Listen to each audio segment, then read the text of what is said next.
Hello welcome back to mom and baby care tips.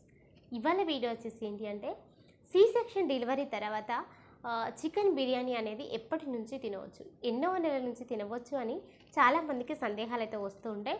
So వీళ్ళ డౌట్ని ఈ వీడియోలో clarify చేద్దాం. వీడియోలోకి వెళ్ళిపోయే ముందుగా మన ఛానల్ని అయితే సబ్స్క్రైబ్ అయితే చేసుకోండి, పక్కన ఉన్న బెల్ ఐకాన్ అయితే క్లిక్ చేయండి. నేను పెట్టే ప్రతి వీడియో కూడా మీకు ముందుగా నోటిఫికేషన్ రూపంలో రావడం అయితే జరుగుతుంది.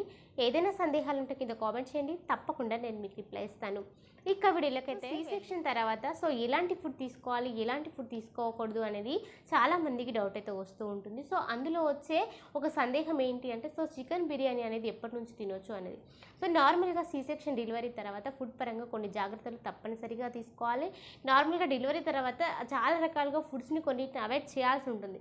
ఎందుకంటే మనం బేబీకి ఫీడ్ ఇస్తున్నాం కాబట్టి సో మనం ఎలాంటి ఫుడ్ తీసుకున్నా అది మన పాల ద్వారా బేబీకి వెళ్తుంది కాబట్టి సో చాలా జాగ్రత్తగా ఉండాలి. అంటే మనం ప్రెగ్నెన్సీ టైంలో అన్ని రకాల ఫుడ్స్ తింటూ ఉంటాం కదా, కానీ డెలివరీ తర్వాత అన్ని ఫుడ్స్ తినకుండా ఉండడమే బెటర్ అన్నమాట.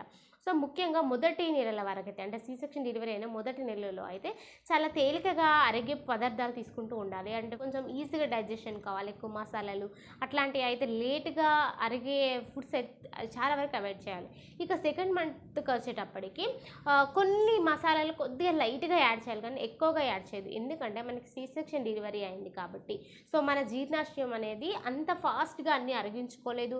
అండ్ నార్మల్గానే ఏంటంటే మనకి ప్రెగ్నెన్సీ టైంలో మన జీర్ణాశయం పైకి నెట్టబడుతుంది అన్నమాట. సో బేబీ ఉండడం వల్ల సో అది డెలివరీ తర్వాత యథావిధి స్థానానికి రావడానికి చాలా టైం పడుతూ ఉంటుంది. సో ఆ ప్రాసెస్లో మనము కొంచెం లేట్గా అరిగే ఫుడ్స్ తీసుకున్నా లేకపోతే ఈ మసాలాలు కారాలు ఇవి ఎక్కువగా తీసుకున్నప్పుడు ఏమవుతుందంటే సో మనకు అది రియాక్షన్ అయిపోయి పైకి ఎక్కసినట్టు అవ్వడం, బాగా మంట పుట్టడం, లేకపోతే కడుపులో బాగా గ్యాస్ట్రిక్ ప్రాబ్లమ్స్ రావడం ఇట్లాంటివన్నీ ఉంటాయి. నార్మల్గానే డెలివరీ తర్వాత గ్యాస్ట్రిక్ సంబంధించిన ప్రాబ్లమ్స్ ఎక్కువగా వస్తూ ఉంటాయి.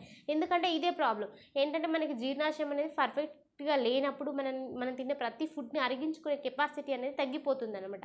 సో అందుకనే ఈ మొదటి 3 నెలలు చాలా కేరింగ్గా ఉండాలి ఆఫ్టర్ డెలివరీ తర్వాత, ముఖ్యంగా సి సెక్షన్ వాళ్ళు. ఎందుకంటే సి సెక్షన్ వాళ్ళు ఫస్ట్ తీసుకునే ఫుడ్ అనేది తనకి లోపల ఉన్న స్టిచెస్ మానడానికి తీసుకోవాలి, ప్లస్ బేబీకి మంచి పోషకాలు కలిగిన ఫుడ్ తీసుకోవాలి. ఈ 2 విధాలుగా ఉండాలన్నమాట.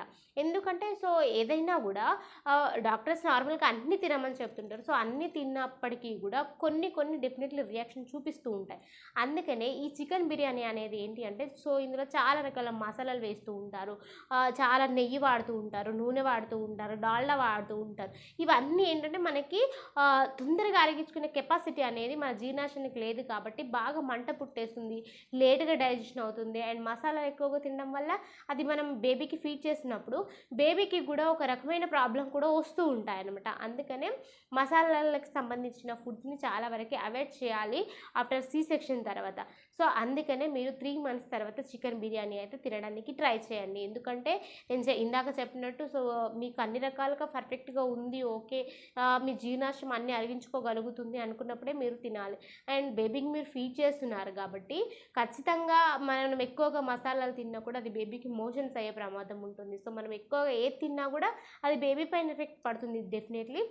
అండ్ మీకు స్టిచెస్ మారడానికి కూడా కొంచెం ఈజీ ఫుడ్స్ తీసుకోండి, మంచి హెల్తీ ఫుడ్ తీసుకుంటే ఖచ్చితంగా మీకు త్వరగా స్టిచెస్ అనేవి హీల్ అవుతాయి. అండ్ బేబీకి కూడా మంచి ఎదుగుదల అనేది బాగుంటుంది మీరు మంచి ఫుడ్ తీసుకోవడం వల్ల. సో మీకు చికెన్ బిర్యానీ బాగా తినాలనిపిస్తే మీరు ఇంట్లో ప్రిపేర్ చేసుకునేది అది 3 months తర్వాత తినవచ్చు. బాగా మసాలాలు తగ్గించి వేసుకున్నది మాత్రమే తినండి.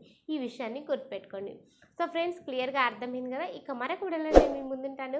ఈ వీడియో కనుక మీకు నచ్చితే లైక్ చేయండి, షేర్ చేయండి, మన ఛానల్ అయితే సబ్స్క్రైబ్ చేసుకోండి. Thank you so much.